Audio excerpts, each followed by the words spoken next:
To make the best cup of matcha, we first need peace of mind.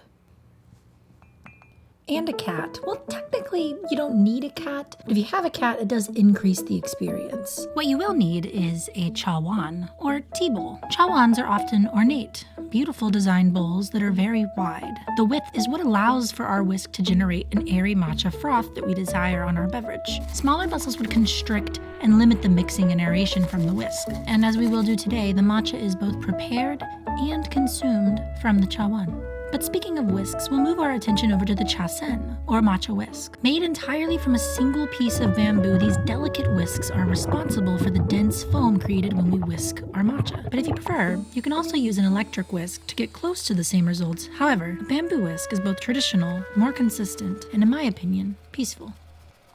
For the transportation of our matcha from A to B, we'll use our chasaku, or wooden spoon. A chasaku is a funny-looking tool. This scoop is specifically designed to reach deeper into your matcha bag or matcha tin, and a hefty scoop with a chasaku will give you around 1 gram of matcha, give or take. Also optional is a sieve. Much like flour or finely ground coffee, humidity in the air and force will cause matcha to clump up, compromising the mouthfeel and the texture. And using a sieve prior to whisking your matcha will make a much more evenly frothed beverage. You're only going to need 1 sieve, but for this video, I am going to be using 2.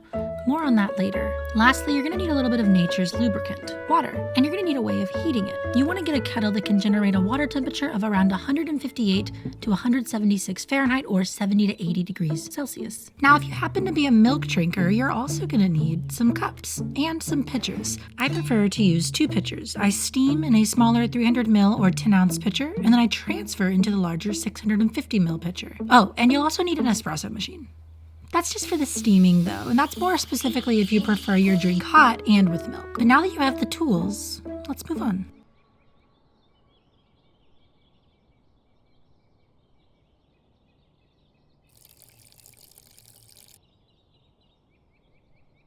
Matcha is love.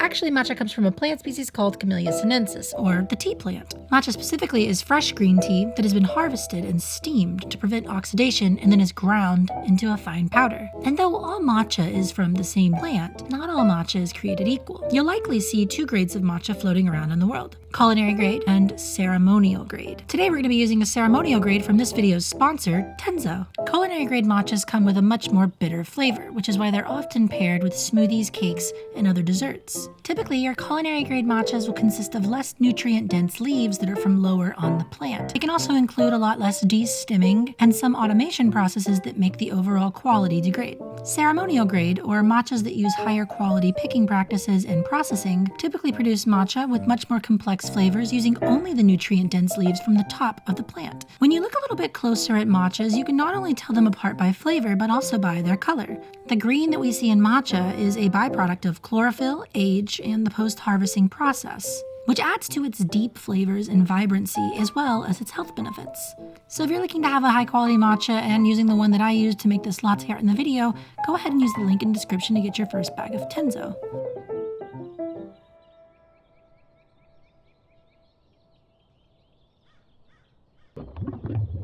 To start, preheat your water to 165 degrees Fahrenheit. Using too hot of water can end up increasing your extraction of catechins, which will increase the natural bitterness of your matcha. Now, when you first get a matcha whisk, it should be curled up as so, though over time from soaking it, it'll naturally begin to loosen its shape. This is totally fine. However, these matcha whisks are delicate and they are not cat-friendly. What you must do every time is preheat your matcha bowl as well as pre-soak your whisk. I like to do these at the same time, and I've also seen some people give the whisk a little stir. This helps soften the bristles and keeps them from breaking over time, though we will have to thoroughly dry our bowl to ensure that no matcha clumps. Next, we'll grab our sieve and we'll scoop and prepare our matcha powder. There are generally 2 types of matcha preparation you'll see: koecha, which is thick tea, and usucha, which is thin tea. We're going to make a recipe somewhere in between both, but closer to koecha, but we're still going to implement the frothing of our matcha. With this matcha shot, you're going to use 2 grams of matcha for every 40 mils of water. Without damaging your chisaku, use it to gently push the matcha through your sieve and into your bowl. Then add your 40 mils of water directly to your matcha. Next, we're going to whisk. Classic whisking formation is a W shape.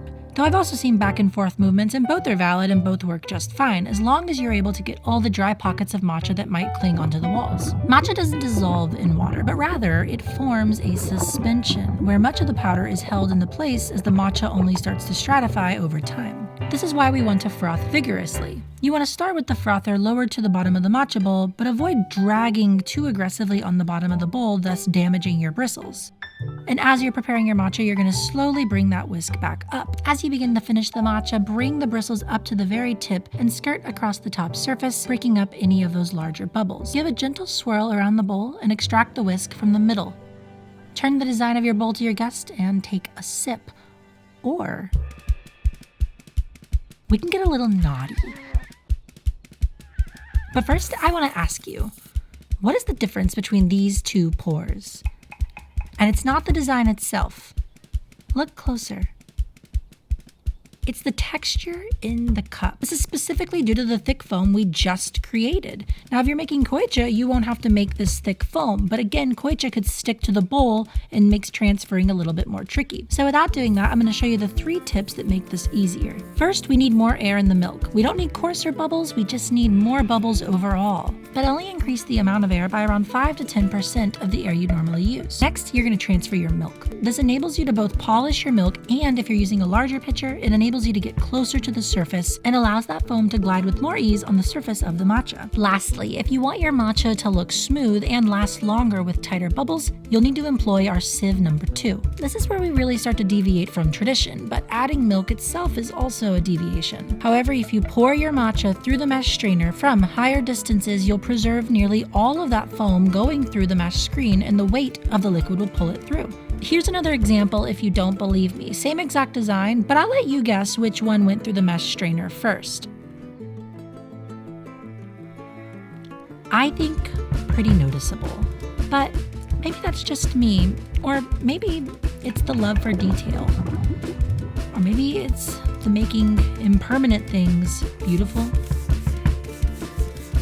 or maybe it's the love for the mess, or maybe it's just tea.